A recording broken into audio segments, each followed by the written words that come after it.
Mga kaigsunan, ang pulong sa Dios nga atong pagatun-an karon niini nga buwan sa Mayo, the joy of church attendance.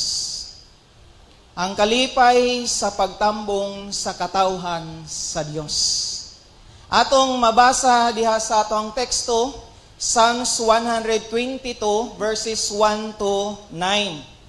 Then gikutlo na ko ang verse 1 to verse 9. Sa English nga nagingon, I was glad when they said to me, let us go to the house of the Lord. Verse 9, for the sake of the house of the Lord our God, I will seek what is best for you, O Jerusalem. Sa Cebuano, nalipay ako sa dihang miingon sila kanako, mangadto kita sa templo sa Ginoo. In verse 9 sa Cebuano, tungod og alang sa templo sa Ginoo nga naatong Dios, magampo ako alang sa kauswagan sa Jerusalem. Now mga kaigsunan, for the Israelites, ang Jerusalem usa nila katigumanan dito sa templo nga diin magatigong sila sa pagtuon sa pulong sa Ginoo. In our Christian today, usa nga atong giulagay di naman ta moadtog Israel para dito ta magtigom sa Jerusalem. So mao kini karon ang church. Ang church nga kita o ikaw nga katawhan sa Dios ug karon naatay gihimo nga tigumanan nga mao kini ang church building. Pero ang iglesia ikaw kana igsoon. Now karon kining mensahe igsoon nga atong hisgutan murag masayo-sayo ato ang palpita kay nakuan man gud to wa panahuman og welding ni brother Sasidor. So sayo na po. Murag makakuan ba? Magahisgot kita about church attendance nga may kalipay. But not in a negative way. I don't want to create guilt, accuse or anyone nga wala man kahimo sa niani nga panagkatigom sa nagkalinlain nga religious activity sa sulod sa iglesia. I don't want to create guilt or accuse or shame anyone about this topic. Kini nga pulong karon igsoon, subay kini sa pulong nga atong nang nadungog. Nga matag higayon kita managkatigom, dili undangon nato ang atong nabatasan sa panagkatigom. So nagapasabot igsoon, nadungog na nato ang pulong nga mga panagkatigom diha sa kalihukan sa sulod sa iglesia. Karon ato paghatagan og pagdasig. Kay dunay mga panahon nga sa nagkalinlain nga iglesia mawala ang gitawag nga kalipay sa panagkatigom. Labi na mobati na og kasinatian sa mga problema, mga kahimtangan diri sa kalibutan. Mao nang gingon, one of the greatest source of joy in our life is coming to church. Tinuod ba na igsuon nga ang pinakadako nga source nimo nga kalipay sa imong kinabuhi ingon nga Kristohanon ang pag-adto sa panagkatigom sa iglesia. Tinuod ba na igsuon? Naa ba kanimo ang kalipay sa panagkatigom sa mga katawhan sa Dios? Malipay ba ka igsuon nga kauban nimo ang imong katapad karon? So mao kana nga andamo nato ang atong kasing-kasing, ang atong hunahuna kay intro pa man ni first Sunday. Next Sunday wala tay Sunday school kay we are to celebrate a Mother's Day. So wala tay Sunday school. So atong hisgutan nga andamo nato atong kasing-kasing ug hunahuna karon kung unsa gid ka importante ang presensya sa panagkatigom. Kay kung dili nato hisgutan nga okay lang kung kinsa ang naa, so makita nato nga ang pag-adto nato sa langit moron panagkatigom didto. Nya gusto ta malangit pero wa pa ta nasanay diri sa panagkatigom. Kay diha sa panagkatigom naa diha ang himuon, praises, prayer, singing, thanksgiving and word of God. Nya sa langit ingana man natong himuon. Nya karon wa pa ta nasanay sa kalipay sa panagkatigom. So ang ato is a positive way. The joy of church attendance. So andam na ba ta maigo? Game? Okay, dalaygon ang Ginoo. Actually, I want to give you reasons to come. Motivation to be faithful to all services. So kining pulong nga atong sgutan karon, hatagan ta og rason ngano mo adto ta. Ngano mo tambong gyud ta sa panagkatigom. Ngano kinahanglan man gyud nga moadto ko ani nga panagkatigom sa mga youth, sa Christian Youth Fellowship, Youth Sunrise Devotion, EYCC, sa mga youth to nga mga activities. Sa women, ngano mo tambong man gyud ta, sa men, sa prayer meeting, and of course, the Lord's Day. Ngano ingana, motivation to be faithful to all services. Naninguha man gyud ta nga mahimog matinud-anon, tama? Ninguha ta nga mahimog matinud-anon sa Ginoo, pero isang apart sa atong kinabuhi, magiging faithful ta sa ato ang presensya sa mga kalihukan sa Ginoo. Positive reinforcement for those who attend regularly. Mahimo po di siya reinforcement. Kung dito ka sa gera, kung ikaw kanunay napalabay dito sa gera, tapos naa na kay kulang, di na ay ipa-reinforce nga mga kauban, unsay bation nimo? Di ba mas madasig na hinuon ka makigira, atak. Kay na ay reinforcement nga imong kauban nga naay mo alalay sa imuha. Karon sa mga activities sa church, naanay mga regular attendees ana. Naanay mga regular nga naga-join. Siguro kung wala ning mga regular, ang mga activities siguro wala.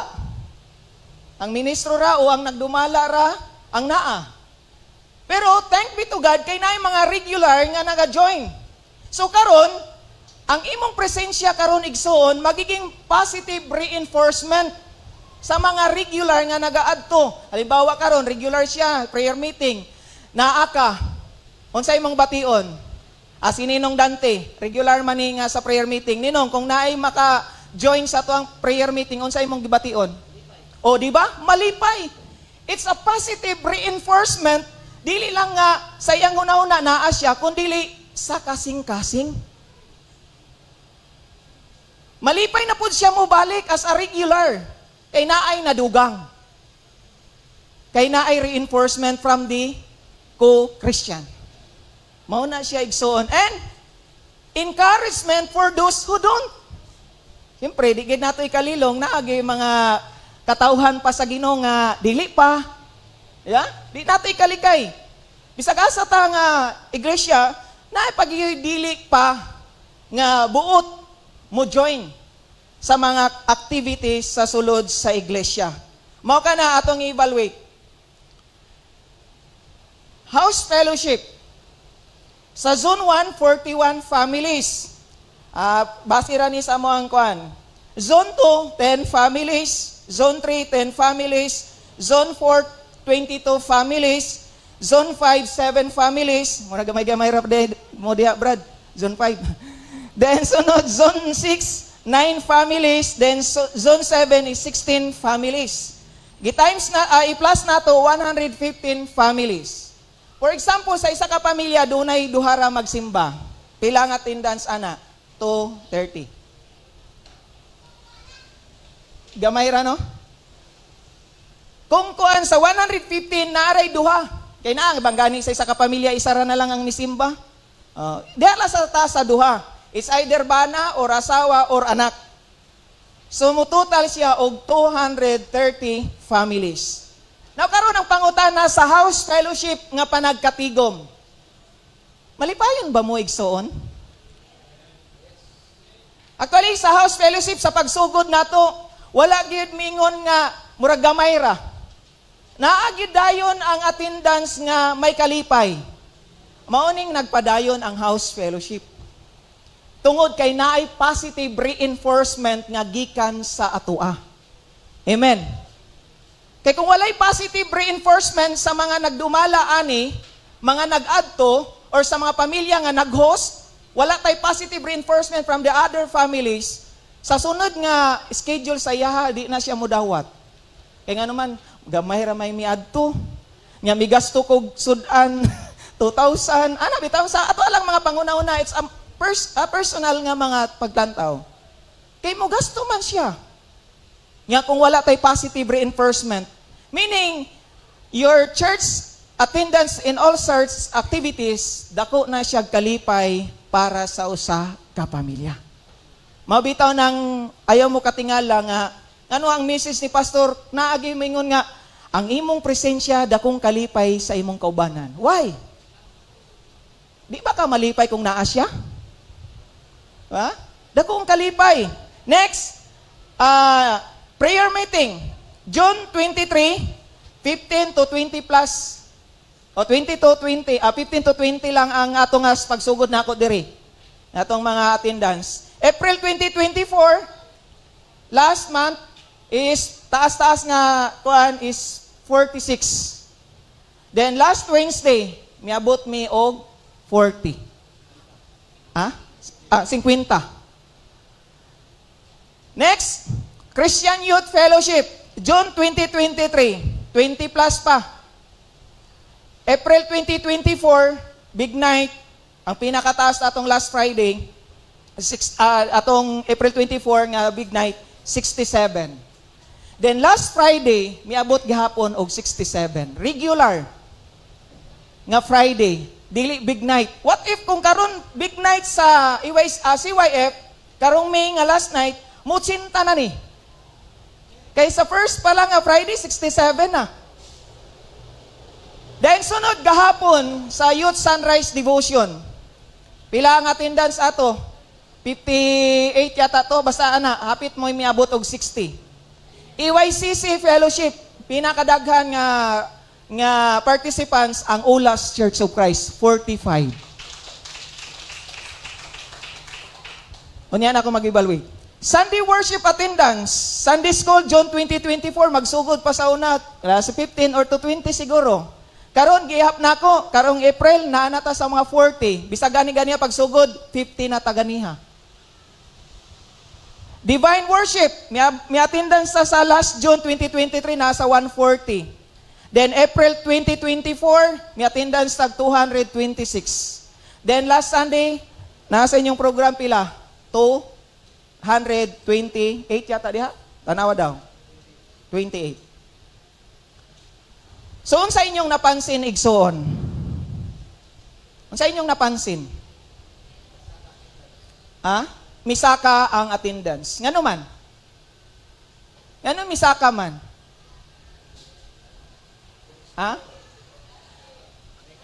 Naay kalipay. Kay katong regular nga naga-adto, naay reinforcement gikan sa uban nga nag-join, katong regular nagpabilin. Og nagkadugang. Ingana atong napansin karon nga pag ang imong kauban may kalipay sa panagkatigom, mubalik gyud na siya. Amen? Pero kung moabot sa panahon nga sa atong panagkatigom, wa na ka mubati og kalipay, wa na ka sad ka malipay sa imong kaubanan, di na gid pud ka mubalik. Pero mao na karon igsuon. The joy of church attendance is pinaka-importante ni siya nga maghatag sa tuwag positibo. Kay gitawag gutag church. Lain pod sa lawas, ang church is gihulagway sa lawas. Lain pod kayo nga ang sa lawas nato tiil na lang ang nagalihok. Nya kitang tanan gihulagway sama sa lawas ni Kristo. Dili nato tinguhaon nga moabot ang panahon, elder na lang or deacon o ang ministro ang naa diri. Dili na lang mga women na lang ang naa diri. Kung dili gikan sa mga bag-ong na tao hangtod sa mga hamtong naa ta diri. Kay ngano man naamantay kalipay sa pagtambong sa mga bulaton sa Ginoo. Amen. Kay giingon dira, why the church is important? Ngano importante man ang iglesia sa imuha igsoon? A church is ikaw. Siya. Ngano importante man siya sa imuha? Sis Nora. tutok manggod si Sis Nora sa kuha. Sis, ngano importante man ang iglesia sa imuha? Ataging Mike. Ngano importante siya sa imuha, si brad o si sister, ngano importante man. Ngano mo importante gyud siya. Why? Murag mangandam na ni sila ron.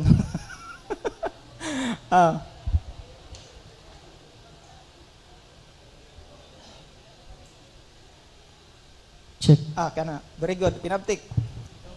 Good morning sa lahat. Para sa akin, importante ang iglesia sa aking buhay. Kasi ito yung naggagabay sa akin sa pang-araw-araw na pamumuhay. Para sa... Gusto ko rin kasi pagdating ng time, since ang mga anak ko hindi ko pa talaga nadala dito, kaya hindi ako nawawala ng pag-asa na darating yung araw na madala ko sila sa paanan ng Panginoon. Kaya para sa akin, very important ang iglesia sa buhay ng isang Kristiyano. Without the church, hindi tayo mag-grow as a person, as a Christian. Kasi dito natin nakukuha ang guidance ng Panginoon sa pamamagitan ng pag-aaral ng kanyang mga banal na salita, sa pag-join sa mga gawain ng iglesia, at pakikisalamuha sa kapwa natin, kapatiran sa church. Amen. Yan lang po. Okay, thank you. Palakpakan nato. Para sa kasayuran sa tanan, natay kauban, nga gikan pagkalinan. Every Sunday, ninguha gid na siya mo ato diri.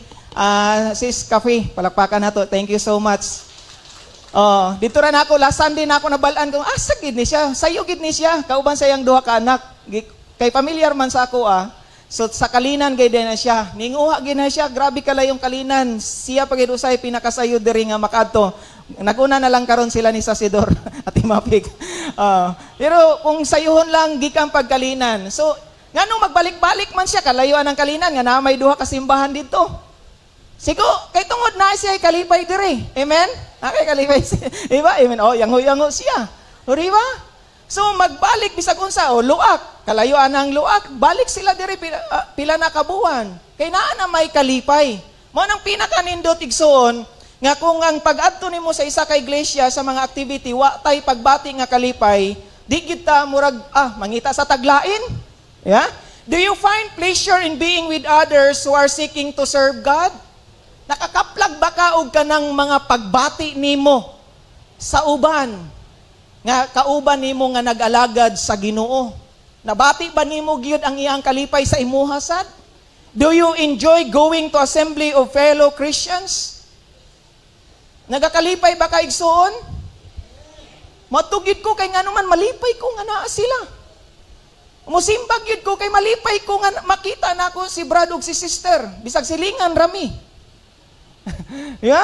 Malipay ko nga naa sila. If this brings us joy, mga kaigsunan, mao ni ang maghatag og advantage sa tua nga mangita kita og oportunidad nga maka-join gid sa mga kalihukan sa Ginoo. Kung kalipay ni sa tua, maningkamot jud ta nga makahimo niini. Kalipay ba nato ang mga panagkatigom igsuon? Yes. Kay kung naa sa to ang mga kalipay, aning mga panagkatigom, mangita tagpamaagi. Di ba? Kung kalipay nimo mo atog outing sa mga ka-office mate nimo, mangita gid kog pamagi bisag wa pa kay kaamot, tama? Tungod malipay man ka nga kauban nimo sila magligo-ligo didto. So diri po sa church igsoon nga mga kalihukan, kung may kalipay kaniya na mangita gyud kag pamaagi. Kay wala man ipon og sanay. Di man mo atuon sa inyong balay birahon para mo join diri. Kung dili gihatagan tag pagtulun-an nga mangita tag pamaagi kung kalipay nato ang panagkatigom sa Ginoo. Amen. God has designed it so that we as we are brought closer to Him. Ang panagkatigom giplano ni. Wala ni siya gingon nga dito ra giplano. Kay tungod na, alba for example tong ako, pag-abot na ako diri, dito ra na himugna ang house fellowship, wala. Sa wala pa ko gipasa nako ang sa ganito ninong application. Sabay pag-asa pa ko nag-opisina, sige na kog plano pangayo sa Ginoo, Lord, unsay akong katuyuan ngano ipadala ko nimo sa ulas. O ingani, gibalik sa Ginoo ang akong kalihukan kaniadto ingani. So wala ni gi aksidente nga pagsulod na nako diri ra giplano, wala. gihatag sa daan sa Ginoo sa wala pa ko nagpasa. Ing ana igsuon ang katuyuan sa Ginoo. The house fellowship, it was designed by God. And the CYF, design na sa Ginoo para sa mga youth. Women fellowship, design na sa Ginoo para sa mga women. And men, design na sa Ginoo na activities for the men. And the Wednesday, design na sa Ginoo para sa tanan nga naay mga burden, mga kabugaton, mga nagsakit, naay mga panginahanglanon. Kay prayer meeting is naadira ang mga prayer request. Design na sa Ginoo. Nya kung wala ta, kinsay manuktok. Diba? Kinsay magtawag kung wala ta diha nga panagkatigom. Mao na igsuon, very important na siya as we grow closer to God. We grow closer to others who are serving Him. Kung naglambo ang imong pagtuo sa Ginoo, maglambo pod ang imong relasyon sa kaatong kaubanan. Amen. Mao na igsuon nga it is no accident that God designed this assemblies for us. It was designed by God. Dili ni aksidente. Planado na ni. Sa kaniadto palang daan, Psalms 22, let us go to the house of the Lord. O Jerusalem, kung sa ato karon, ulas, Church of Christ, go, mangadto kita sa kalihukan sa ulas Church of Christ. Amen, palakpakan nato ang Ginoo. Today, attending church is often viewed as an optional activity. Sometimes, no, may optional activity na lang. With busy schedules, numerous others commitments, Pastor, wala ko kay kuan. Yeah? Wala ko. Dagang kay individuals can easily neglect regular church attendance. Okay ra nga wala mi. Nabitaw sila. Okay ra ba sa imuha igsoon nga wala sad ka? Nga naami diri? Nga na ano? Okay ra ba sa to? Ayaw na igsoon. Ayaw ibutang sa atong hunahuna nga okay ra nga wala ka. Kay ang imong presensya, it matters to us. Ang imong presensya, value kaayo sa amoa. Amen. Pakingon sa imong katapad, importante kaayo ka sa amoa. Tara, join ta. Welcome sa taga Sayaban Church of Christ. Nag-chat daan na sila sa kuwang diri sila. Naadid to sa likod. Bagog abot. First and foremost, we need the church.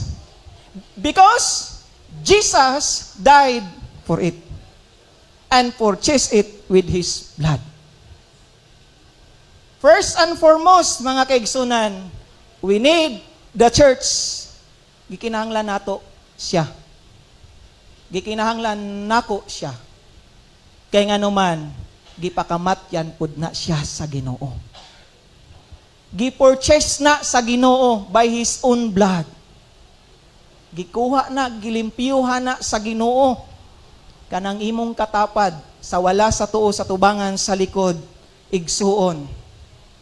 Ingon diha sa Acts chapter 20 verse 28, bantay gay dinyo ang inyong kaugalingon ug ang tanang mga tao sa Dios nga gisalig kaninyo sa Espiritu Santo at imanagayod ninyo ang iglesia sa Dios nga gitubos niya pinaagi sa iyang kaugalingong dugo. Mao na igsuon. Maggugi gayod ang mga gigamit sa Ginoo. Sa pag-atiman sa iyahang katawan, mao ang iyang iglesia, ikaw. Mao na usab igsuon challenge para sa tanan. Para madasig pod ang mga nagalihok nga gigamit sa Ginoo, kita usab kamo nga iglesia. May kalipay usab ta niani nga mga bulaton. Kay gisangon na sa mua kining mga naglihok. For example, the PS team. Gikan sila sa mga eskwela, moatuan ang house fellowship. Gusto pa unta nila mag-study. Pero mga honor student, lapakan nato nalipay mi sa pastor support team, mga honor student, bisag tagaras 10 manguli gikan house fellowship, nanga-promote, nanga-regular. Nanga-regular. Si Sir Chris, bagura. Di ba? Grabe. Kay tungod may kalipay sa paglihok ana, kay tungod kamo usab may kalipay ni ani. Amen. Ingana ka importante ang iglesia kay kining tanan gipakamat yan sa Ginoo giluwas. For where two or three gather in my name, there I am with them. Mo nang pinaka-importante igsuon. Nga ayaw ibaliwala gyud ang imong presensya kay naa na ang Dios sa atong panagkatigom. Amen? Nga how often should we go to church? 100 years ago, people might have answered, whenever the church is open, basta abli ang iglesia, tugid ko, simba ko. Then 50 years ago, the answer might have been, Sundays and Wednesday. Nagkagaway. Katong ganyan, bisag asa, abli. Karon, Sunday and Wednesday na lang. Today, the answer for many is, when you have time to go. Ngana na ba karon ang panahon? Kung naa na lang bantay oras para moadto?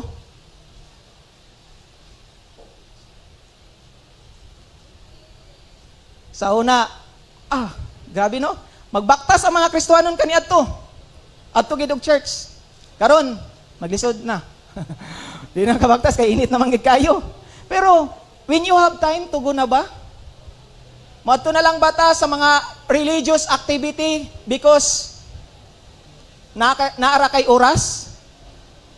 Kaya ang gipangayo sa Ginoo is may oras ka sa iyaha. Amen? Wala gikuan sa Ginoo nga unsay atong reason. No matter what, pero ang gipangayo sa Ginoo naa kay time para sa iyaha. What does the Bible says about going to church? Romans 10:17. Karon makaingon kita nga ang tao mutuo lang kang Kristo kung makadungog siya sa mensahe may tungod kaniya. O kining mensahe madungog lang kung may magtudlo niini. Nya karon, asa man ang mga pagtudlo sa pulong sa Ginoo? Di ba naa sa mga religious activity? Naabay nagawali dito sa inyong balay? Naa basta naay mo bisita or naay katong madto. Kung mag-devotion na. Pero diri igsoon mo ligon ang atong pagtuo kung kanunay kita makadungog sa mga mensahe sa pulong sa Ginoo. Dindihara na siya may tabo sa mga gatherings, mga religious activity. Bisag gani CYF Friday o nairap up, di gid mawala ang pulong sa Ginoo. Bisag mag-adto pa migdagat, di gihapon mawala. EYCC, di gihapon mawala ang pulong sa Ginoo. Diha lang nato madungog ang pulong sa Ginoo kay naay mga magtudlo niana. The less we heard the word, the less we want to hear it, the less we fill ourselves with the word, the more we are filled with the word. Mao nang moabot ang panahon igsuon nga kay tungod lagi less na ang atong time sa Ginoo, less na ang atong panag-adto sa panagkatigom, so males pod ang atong pagpaminaw kay bisag sa balay gani di natakabasa Biblia. No? The more na diha mapuno kita sa mga kalibutanong butang. Mao nga dali ra ta madala sa kalibutanon. Agdahon dayon ta sa kalibutanon sama sa labad og ulo. Sakit na ang ngipon. Panahon ba sa Domingo daghang kay sakit no?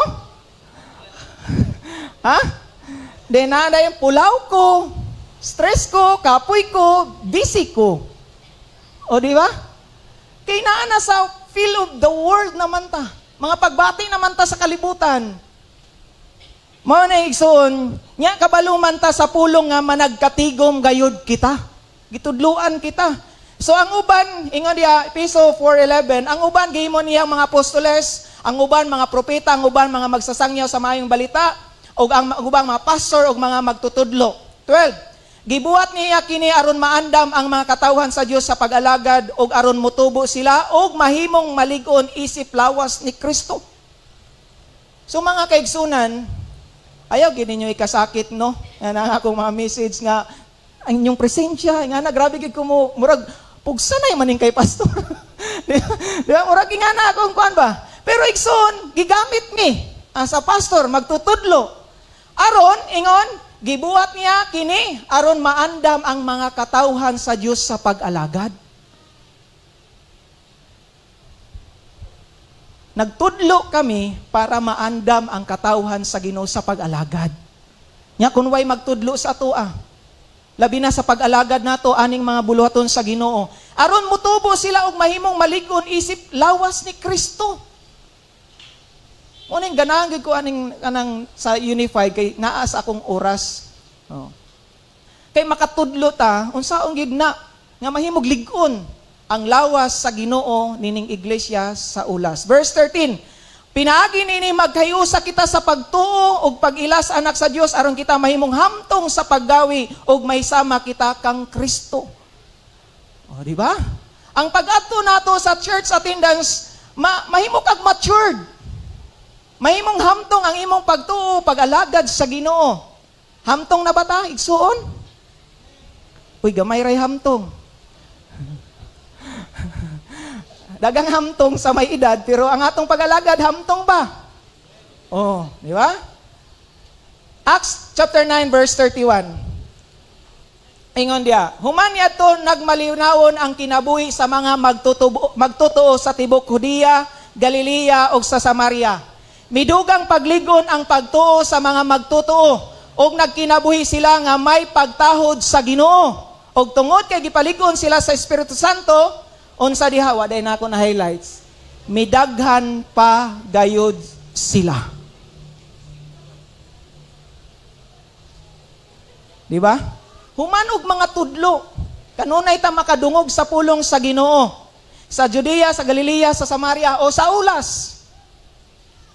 Midugang paglig-on ang atong pagtuo. Amen? Nadugangan ba paglig-on ang imong pagtuo igsoon? Asa nadugang na siya? Una sa pulong, ikaduha sa pag-adto nimo sa maong panagkatigom.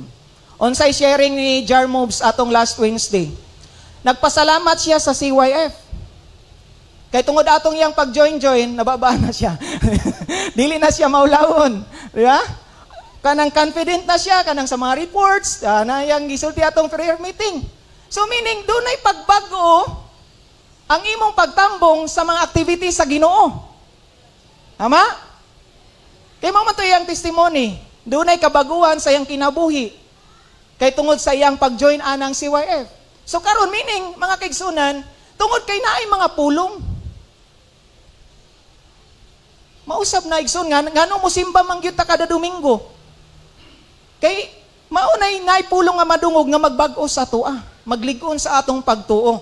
Ang pinaka-the best dere, kay kung may kalipay ta, may ligon tang pagtuo, maayo ang atong pagkinabuhi, may pagtahod na ta sa Ginoo, mudaghan pagayod sila. Ingana ba ang ulas? Igsoon? Okay ra ba sa inyo nga? Okay ra ni. 115 naman to families, no? Okay ra ni. 115 families na bitaw ta. Okay ra ba na igsoon? Dili. Di nato kalimtan ang Great Commission. Wa man gihimo ang iglesia para mo standby sa numbers. Gihimo ang iglesia para mo daghan. Mao na igsoon ikaw. Ang imong presensya makakabig na. Amen? Dili man na ang pastor ay mukabig. Bisag kita, ikaw. Pero ang Ginoo gyud ang mukabig, ang mudugang. Pero gamiton ka sa Ginoo nga malipayon ning imong kaubanan tungod nimo. Pangutana, do na ba'y nalipay sa imuha? Pakingon sa imong katapad, nalipay ba kaigsoon sa ako Murglay man yung tanang. Di ba? Kanang tinudan ay gyud ba? Oh? Kaysa pag-alagad, kung wag kay kalipay, maluyag gyud ka. Honest lang gyud. Napagani tay problema, nya pagabot sa church, wa pagitay kalipay, na. Di ba? Mudaghan gayud ta igsuon sa ulas. Kung inyong nakuha from June 2023 hangtod April 2024, doon ay napansin ninyo nga numbers. Kay tungod man na sa ato ang ginahimo. Tungod na sa imuha. Ang imuhang credit ani nga kalambuan sa iglesia, tungod na sa imuhang. Palakpakan nato ang imong kaugalingon. Mao na nga ayaw i-set aside ang mga kalihukan sa Ginoo. Unaha gayud ang kalihukan sa Ginoo. The source of joy is always the gospel. Yet we experience it as we learn to walk together in the gospel. Sa pulong raman ta malipay. Pero tungod sa pulong sa Ginoo, magakahiusa kita sa atong padayon nga pag-alagad. Attending church regularly help us to grow in our faith and become more like Christ. Gusto gid baya ta may sama kang Kristo. When we attend church, we are exposed to the teachings of the Bible and are able to renew our minds and transform our thinking to align with God's will. Kabalo man naman taon sa ang plano sa Ginoo. Pero kung wala ta diha sa panagkatigom, igsoon di pagit nato tanto masabtan. Church attendance is something that pleases God. Imong presensya, igsoon, is something nga makapahimuot sa tubangan sa Ginoo. Because attending church is a way to honor God and show our commitment to Him. Gipakita nato na ako ko karon diri kay gidayeg nako ang Ginoo. Na ako diri kay gitahod nako ang Ginoo sa iyang pagkamaayo sa akong kinabuhi. Kay kung ingana na lang man nga pwede ra ta didto na lang, adi na ta magtigom diri. Pero ingon ingana, attending church is a way to honor and show our commitment. Diha pud nato mapakita ang atong commitment ni aning iglesia sa ulas. Amen. Or asa man ka nahisakop igsoon nga iglesia, diha pud nimo mapakita ang imong commitment pinaagi sa imong pagtambong. Kay makadungog man ka ay ingani day ang mga kalihukan. Naday amutan sa church. Oh, hatag ka. Kay nga naman naamang ka. Pero kung wala ka, naday amutan to. Wala gyud ko kabalo. Di ba? Igsoon, di na mo click. We wanted church. When we attend church, we are showing that God we value and prioritize our relationship with Him. It is a way to worship Him and give Him the glory He deserves. Hinumdumi igsoon, sa imong presensya, deserve na sa Ginoo. Deserve ni God nga naa ka. Amen. Deserve man gani ang imong uyab kung naa ka sa iya, ha? Nikolay. Nanikapit ang maman. Deserve man gani imong asawa nga naa imong bana? Ha? How much more nga ikaw nga katawhan sa Dios, gilat children of God. Deserve ka sa tubangan sa Ginoo. And deserving pud si God nga naa si katawhan nga susama kanato. Palakpakan nato ang Dios. 1 Thessalonians 2:20. You are my joy. Sama sa gingon ni Apostol Pablo, sa ilang mga pagwali, tungod sa inyong kadasig, kamo ang among kalipay. Karon igsoon, kitang tanan nagaalagad. Kita usab makaingon sa atong kaubanan, ikaw akong kalipay. Pakingon sa imong katapad again. Ikaw akong kalipay. Malipay manggani ta sa mga butang diri sa kalibutan unsa na lang ni mga katawhan sa Ginoo. Hinumdumi sa langit, magkita na irabaya ta. Kung naagit ta sa langit. Ha? Nya wa ka nalipay sa iya diri. Nya pag adtog langit, patay, nagkita mi. Wa pa ko nalipay niya. Hindi managad human simba. Nya pag adtog langit. Nya for example, dito na lang ta sa imperno. Ay, salamat kay naagit ta diri. Pero sa langit igsoon magkita na ita. Amen. Bation na daan nato ang kalipay diri sa atong kaubanan. So kana mga kaigsunan, kuyaw nga intro. Wala pa tay mga points. So dito na ta sa ato ang mga katapusan nga mga pagtulunan. So dalaygon ang pulong sa Ginoo.